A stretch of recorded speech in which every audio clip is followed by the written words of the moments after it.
Magandang umaga! Kumusta po? Narito po ulit ang update natin para sa lagay ng ating panahon.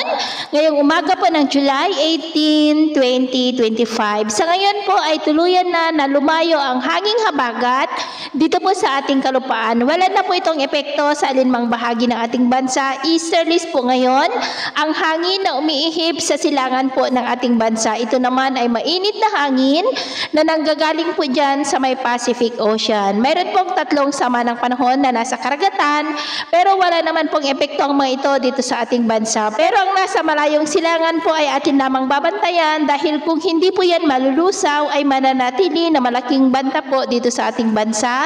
At ito nga ang pinapakita ng forecast model na ating ginagamit hanggang po sa susunod na 2 linggo ay may mga sama ng panahon na lalapit po dito sa Philippine Area of Responsibility at ang development ng mga yan ating babantayan kung matutuloy po o hindi.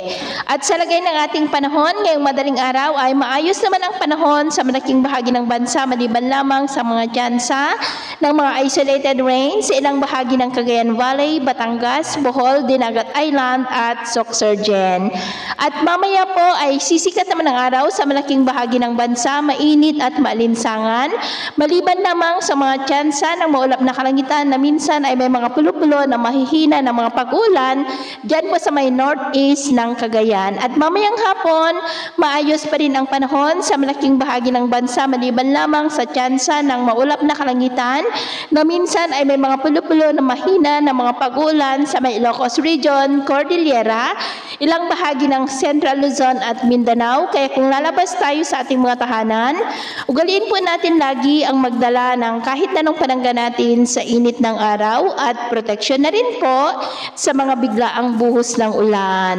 At sa atin naman pong mga baybayin, wala naman po tayong nakataas na namang gale warning signals, pero iba yung pag-iingat lamang po kung papalaot tayo para po mas makaiwas sa mga sakunang pangkaragatan. So ito lang latest update natin sa araw na ito. Ako po muli si James na nagsasabing sa kahit anong pagsubok po na darating sa ating buhay, huwag na huwag po tayong mawawalan ng pag-asa. Thank you and God bless!